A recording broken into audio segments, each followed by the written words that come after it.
Hello and welcome to the first episode of the Superhero Project podcast. My name is Danny Graydon and I am the founder and co-director of the Superhero Project, which is, I believe, the only academic conference devoted to the superhero genre in all of its forms. I set this up in 2015 with Dr. Barbara Brownlee at the University of Hertfordshire.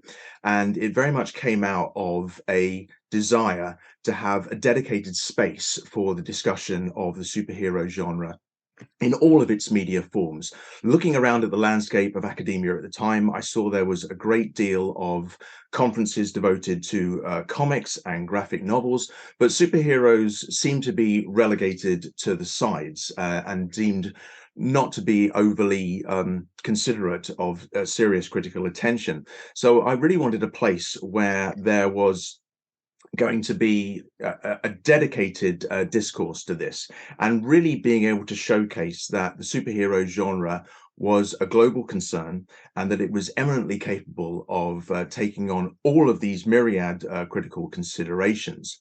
So we've been running since 2015. The first two editions were in Oxford, in England, and then for the last four editions, we've been in Germany.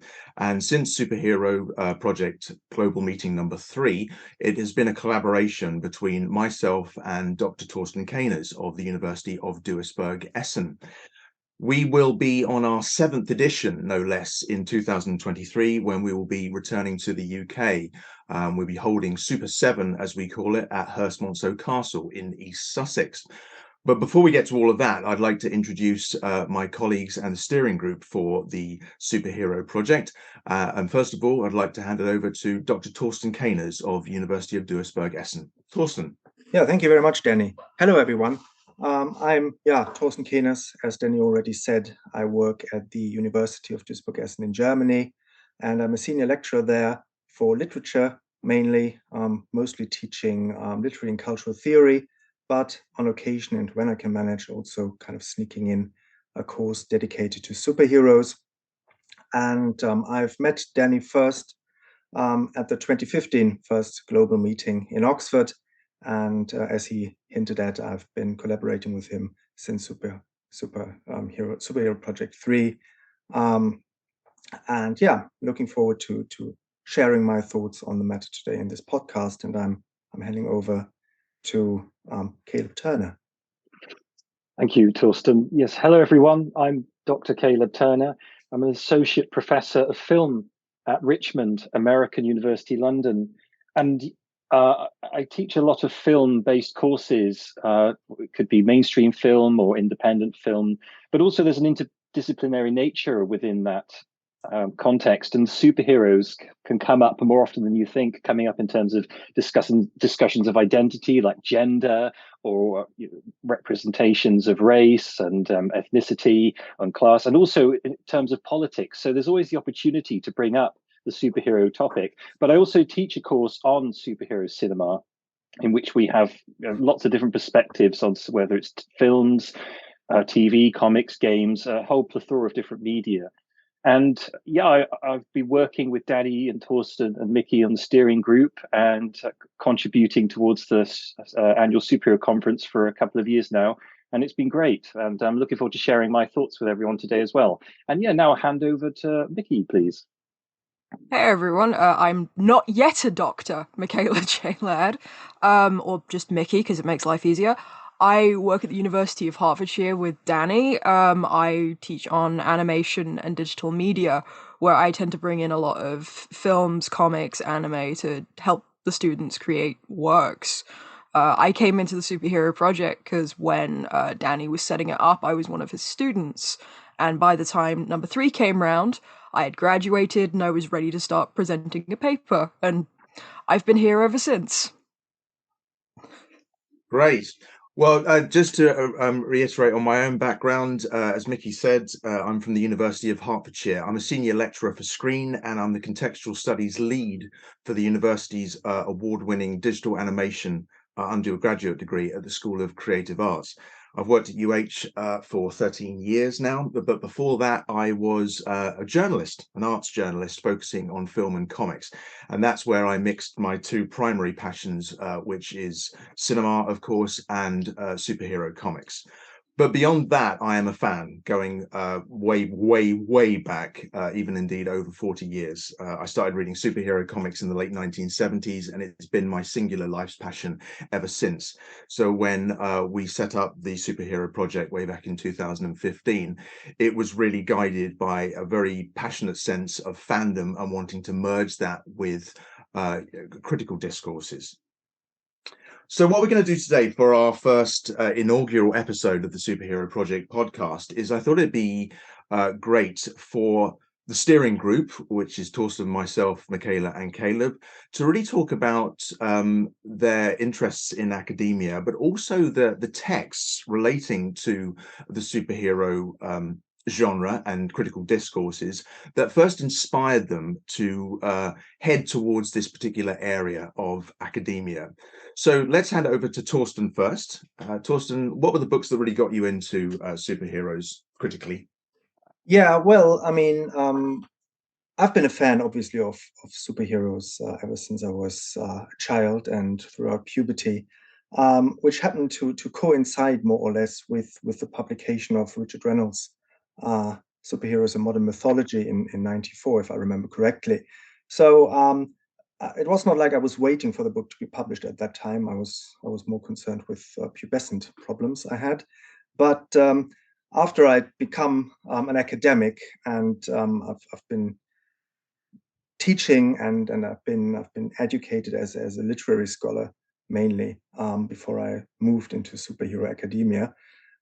So I came to Richard Reynolds' book 20 odd years after its publication, roughly, when I started to prepare for my first paper on superheroes, which was on at the Oxford conference in 2015.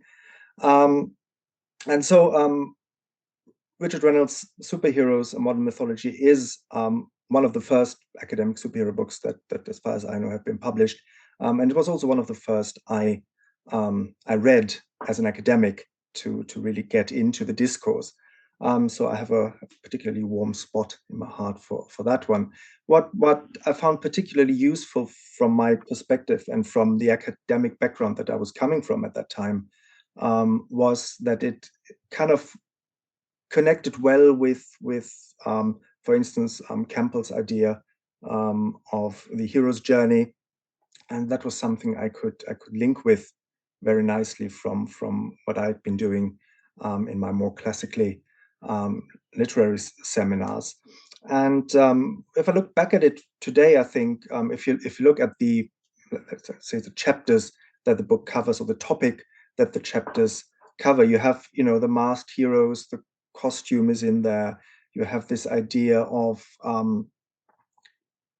moving, changing negotiations of myth, that classical myths that the superheroes sort of represent and iterate, if you will. And if you look at it, it's basically still themes and topics that are in superhero academia pretty central. So what about the mask? What does the mask represent? What about superheroes who don't have a mask and who do have a mask? And the costume, of course, being very important, being one of the defining elements of the superhero as opposed to many other hero figures. So that was basically, I would say, the main book that kind of got me into the academic discourse on superheroes. We should say at this point, because I've actually got a copy here, that this hallowed text within superhero discourse, that Richard is a friend of the conference. He came to the first few editions, and we hope to have him back in the future. And I've known him even longer than that, because I used to work for Richard when he was a publisher, and he owned the publishing company Reynolds and Hearn. So I worked with him on some film titles. But like Torsten, this was a very, very inspirational text, and I read this as an undergraduate constantly. I think I kept it out of the University of Winchester library for about 3 years straight, to my crime. Anyway, so thank you for that, Torsten. So Caleb, what's your favorite superhero texts? Yeah, thanks, Danny. Thanks, Torsten.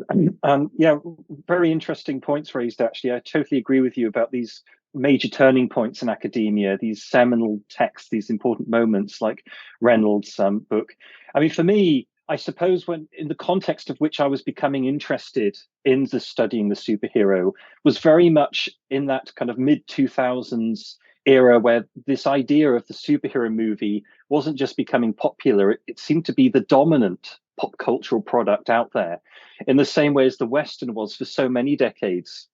And the action film after that. And for me, I was very much within that kind of obsession with superhero cinema, starting to ask these questions. Oh, wow. So maybe as an undergrad, I remember when I wrote my first essay on X-Men, I was allowed to do that. It was almost felt a little bit weird and taboo. Like, wow, you can actually take a film like this and deconstruct it and thoroughly look at you, peel it apart like a text.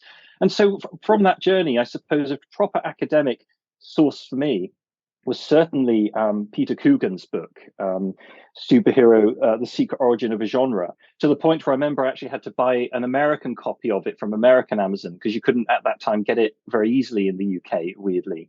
But yeah, this idea of definition, I'm sure people will have a lot of comments on this, but this idea of providing a rigorous, thorough definition of the superhero that you can apply again and again to better understand it, not just as this subgenre, but as a genre in its own right. So that was very much an informative text for me. But the other thing I'd like to mention from my experience is that you have these true academics books, but also there's these other books that are in spirit academic, but also very much lean towards the layperson audience as well. They're quite inclusive. And I really consumed a lot of these texts, as I call it, the superhero and philosophy book, like say Batman and philosophy, or the psychology of Batman, or Batman unauthorized, or whatever your favorite superhero is, and all of the little edited collections in there of people who have backgrounds from journalism, academia, or maybe just from fandom. And that was very exciting because it made you feel like you're part of this increasingly flourishing community. But yes, for me, I think another important book, which is academic in spirit, but also quite pop cultural and also industry leaning, is Danny Fingeroth's Superman on the Couch. What superheroes really tell us about ourselves and our society. This idea that superheroes can speak to cultural interests and have very much, they resonate with these metaphorical ideas about how we understand ourselves within society. And also understanding my academic journey, understanding superheroes as I suppose, a natural evolution of Hollywood genres. There's lots going on in superhero films that we see in the Western. It's almost like the mantle's been passed on.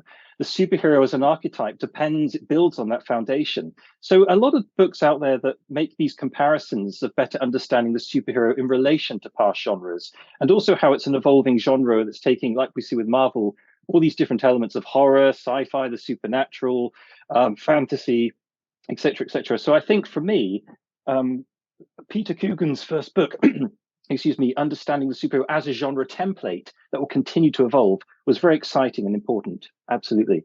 But yeah, I could pass over to Mickey now to say, as a doctor in training, what books started you on your journey when you started to realize that there's this thing called the superhero studies that you can begin to explore and better understand? Yeah, so please share your thoughts on Mickey. I like to think I was very lucky because I got to grow up with Batman the animated series on TV here in England, and a lot of other things just being around in the house. So comic stuff was very easy for me to get to, and including manga. But when I was 12, I was given a copy of The Essential Guide to World Comics by Tim Pilcher and Brad Books. And this was really the first time I was very much aware that there were comics in other countries. I mean, I knew manga was from Japan, I knew American superheroes were obviously from America, but I'd learned that there's this big wide world, which made me want to read more. And then by the time I became an undergraduate, I decided that my final year long essay, as we call it with the students, would be on comics, and I was really interested in transmedia. So one of the texts I want to highlight is Comics for Films, Games, and Animation by Taylor Weaver, which is a fantastic look at how comics can be used for transmedia. And particularly, there's an entire section in here where he talks about the Christopher Reeve Superman films and how that's sort of expanded through transmedia comics, even though we might not think about it immediately because it's more of an adaptation. but he was chronicling things like how Smallville and stuff like that was taken further in the comics, and it's just amazing. And I have to echo everyone else. The superhero and philosophy books, shout out to Travis Langley, who writes a lot of those, are amazing to come across because they make you really think about a superhero in a different light. And Peter Coogan's work is fundamental. Richard Reynolds is fundamental. It's amazing when you're going through these. But as his former student and person who's probably spent way too much time with him, I want to ask Danny, what books got you into it? Well, it's interesting that Caleb and you, Vicky, were talking about books that can be called pop academia. People like Travis Langley and Batman and Philosophy, because for me they were very inspiring. Because I come from a journalistic background. You guys obviously have, have either done or engaged with PhDs, which is a very, very specific kind of writing. And because I come from a commercial journalist background, I think one of the biggest challenges I've had is actually getting used to that kind of intensity of writing, and the sheer rigor that surrounds it. So pop academia was really great because I saw there was a way of merging those two styles, which is something I've tried to do in my own career.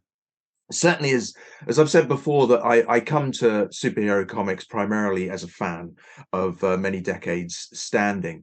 But a key moment for me in my love of superhero comics was in the late 80s, and specifically 1989 with the release of the Batman movie by Tim Burton.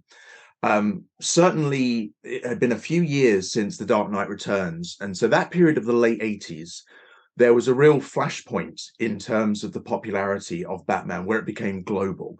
If you look back at the 1960s, Batman was a phenomenon culturally within America, but certainly the whole world was taking notice of Batman and by extension the superhero genre in the late 1980s. And for Batman, and if you were a Batman fan, it was the highest of times because everything just seemed to be on. All the comics were just producing gold. You had Batman the animated series, there were the films, and it seemed like the character had found its zenith creatively.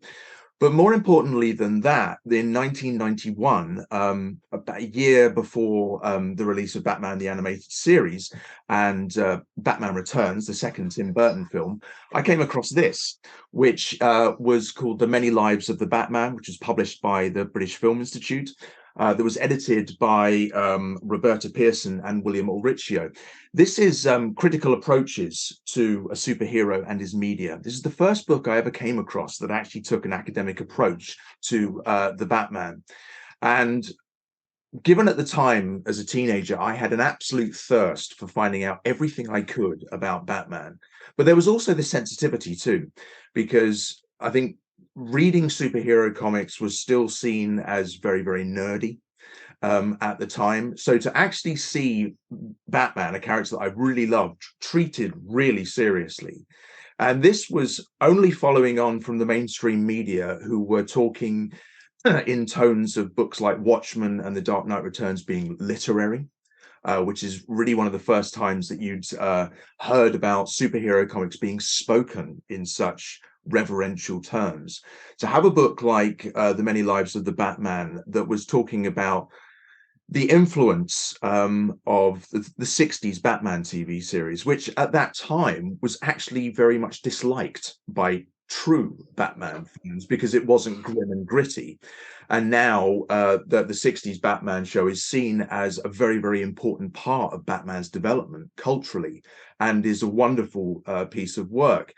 So to actually have a book that was treating superheroes very, very seriously, that understood the value that they had culturally, was profoundly inspirational for me. And even though I went into journalism first, but I was writing about superhero comics and films, it made me realize that there was scope in the future for me to be writing my own books about this, and that it wasn't something that was completely off limits if you were a fan.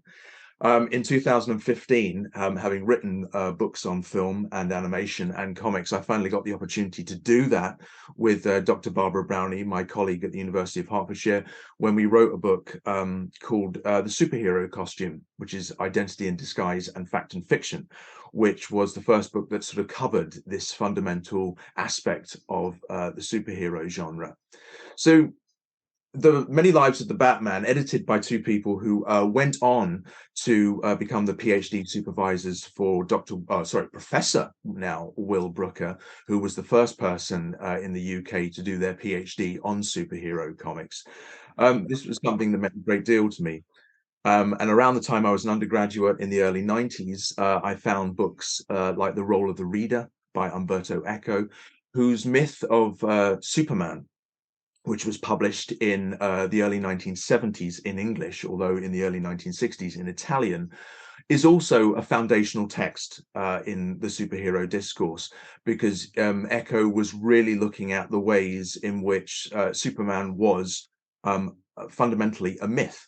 And that obviously ties in much later to how people like Reynolds and scholars beyond him have referred to superheroes as a modern mythology. And certainly once we came to setting up the superhero project, it was, I think, very, very important that we regarded superheroes in that way, and the way that they embraced and magnetized so much of the critical discourse. So I'm most grateful to Pearson and Ulriccio for doing that to me. Thank you. Yeah, I'm just wondering, Danny, because you were talking about like pop academia, right?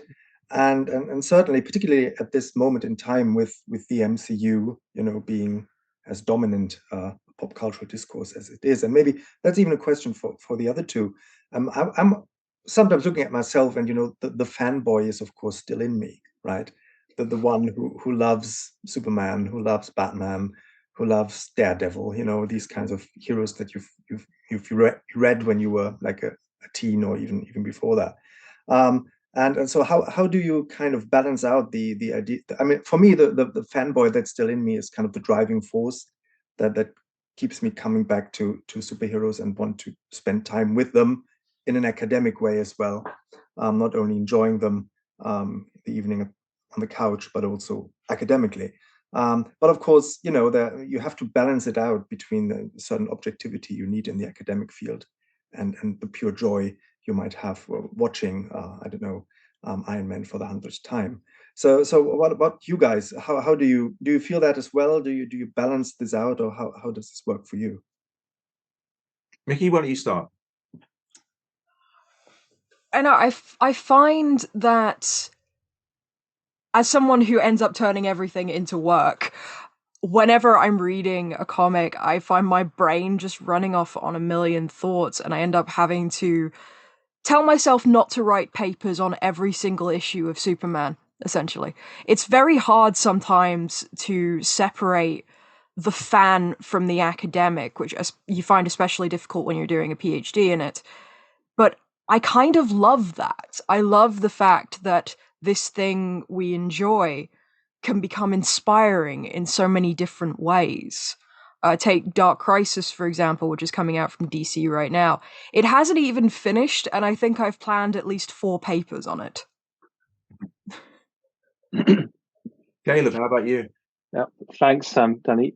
Yeah, no, really interesting points there, Mickey, as well, and Torsten. I think that's a very interesting question. From an academic perspective, you are clearly going out, the fan will be very protective of your favorite character that you've grown up with and and love. It's almost a part of your identity in many ways.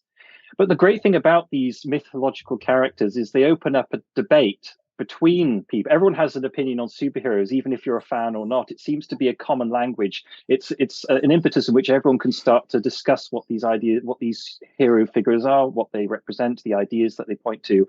But I think from the research side, that protectiveness does dissipate because you get a new appreciation. The fan within you can switch off the critical mind and just be along for the ride and engage in the escapism.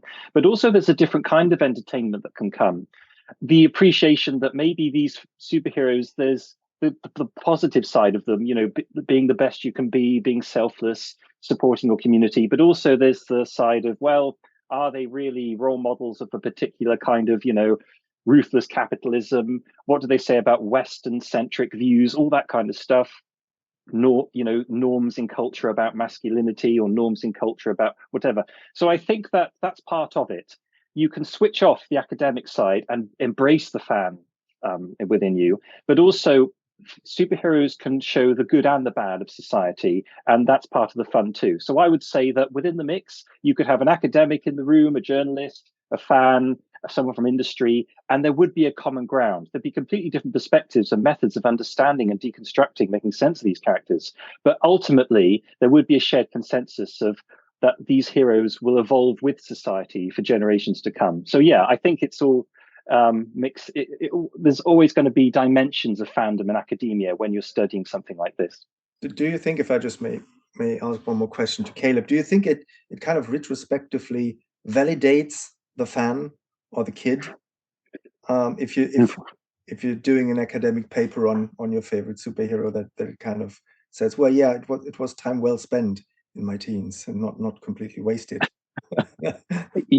Yes, I think that, well, absolutely, because you're going to keep reading the same comics and seeing the same films, and maybe as you get more experiences with age, I don't know, you become more mature or start a family or move to different places, maybe you're going to interpret these characters differently each time. So they change with you, they grow with you. And I think that, what's it all about? We know and love these characters. Why not study them and share that knowledge with everyone else that may want to hear about it? So yeah, I think that it does validate the impetus of the fan for sure. Yeah. I think we all know that in the last sort of 15 or 20 years within academia, there's been a significant rise of fan cultures, fan studies. People like Professor Matt Hills has done amazing work on that. So I think that there is a sort of sense within academia that fandom is welcome, that it actually provides the canvas for all of these kinds of studies. But you do have to be very, very careful, because that sort of passionate fandom that you have can lead you to be very, very protective.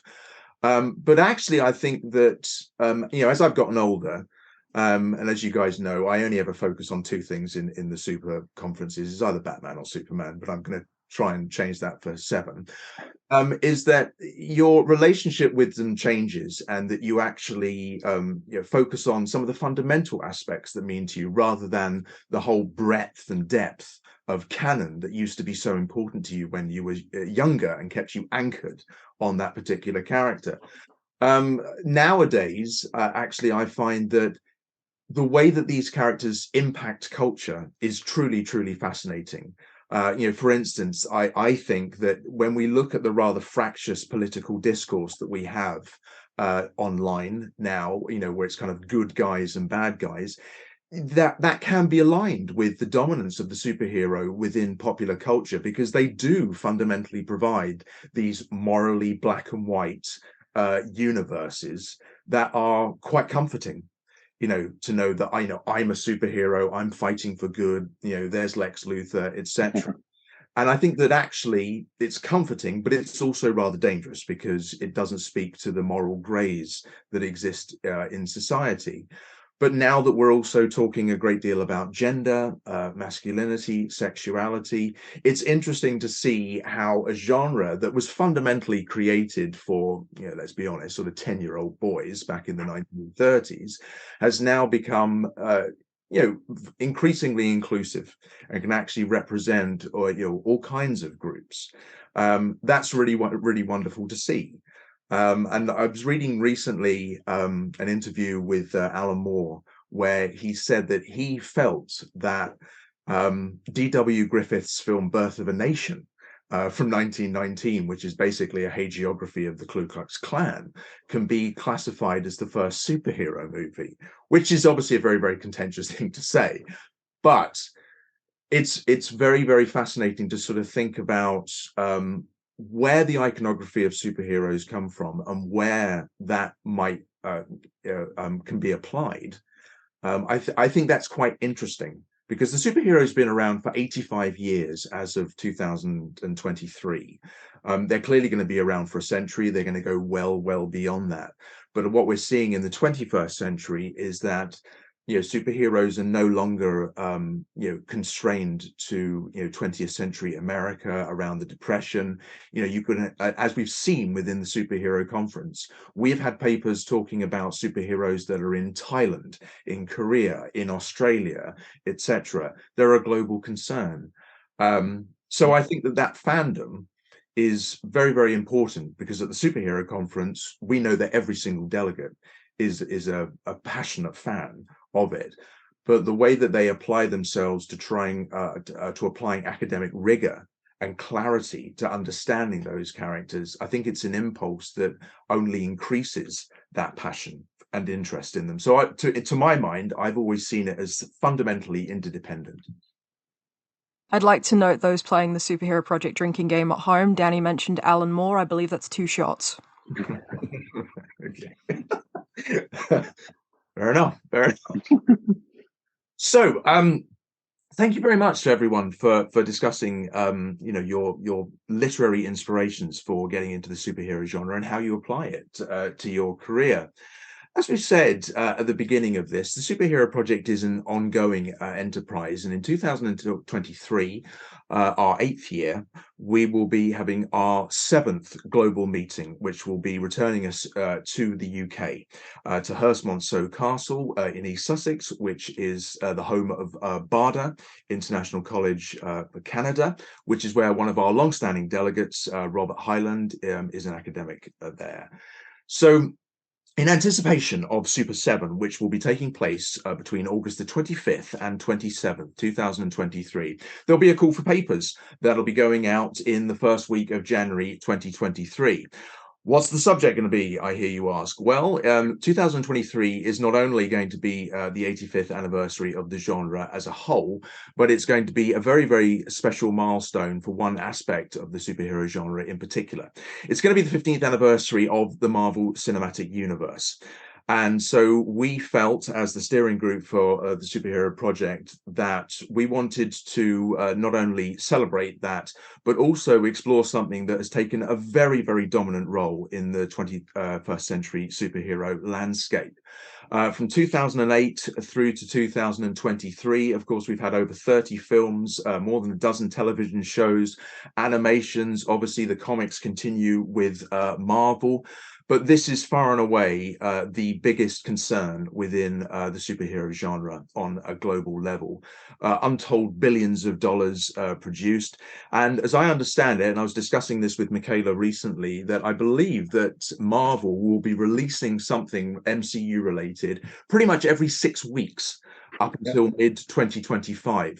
So we've had the greatness and glory of the Infinity Saga, phases 1 to 3 of that. We're now at the end of phase 4, moving into phase 5. And so I think there's a lot to discuss about how characters who had never been seen on screen before suddenly were given this major platform to exist upon and reach unparalleled levels of new popularity. The interconnected storytelling of the MCU is something that, of course, has never been done within superhero cinema in the last 45 years since the release of Superman the movie. There is the integration of all of the characters who were previously run by other studios like X-Men and Fox, Spider-Man and Sony. We are now seeing the Marvel Universe being fulsomely and fully represented on screen. Speaking of someone who's a Gen Xer, the very idea of a Spider-Man movie in the 1990s seemed absolutely impossible, if only on a technical level. And now I'm old enough to have seen literally 10 of them in the last 20 years, which is something that is very beguiling as it is astounding to me. So over the course of the Superhero Project, many of our delegates have, of course, covered the MCU and so many of its facets.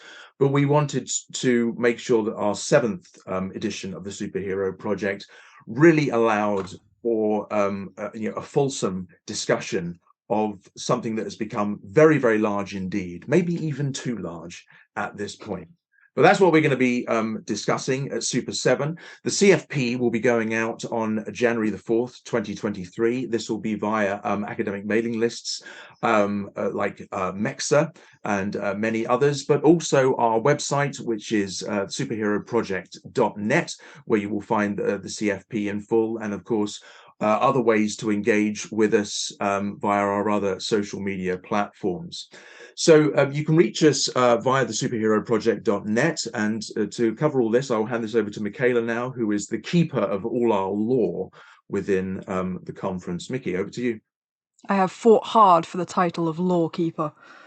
Yes, you can find us on Twitter, Facebook, Hive, Mastodon. Every link to our social media is available on the homepage for superheroproject.net.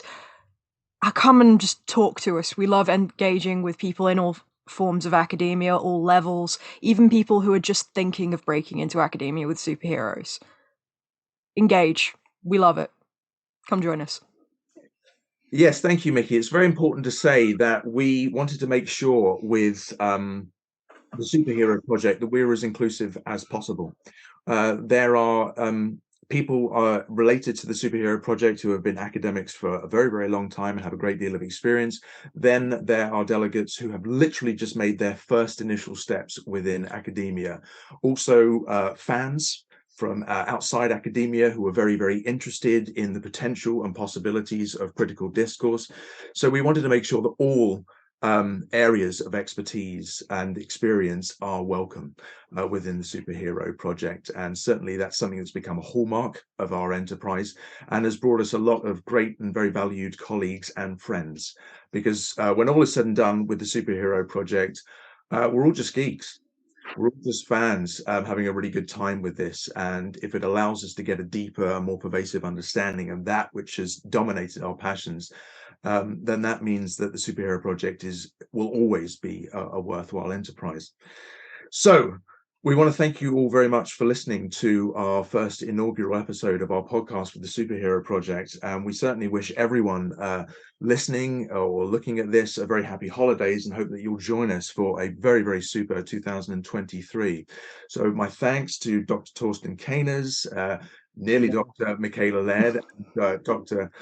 Caleb Turner of the steering group of the Superhero Project. Thank you very much for doing this. It's wonderful to work with you all. And we will see you again in our next episode. Finally, all the reviews expressed in this recording are entirely our own and do not reflect the International Superhero Society. All information regarding the Superhero Project and Superhero Society can be found at www.superheroproject.net. Thank you very much, everyone. See you again soon. Take care. Thank you. Thank you. Thank you.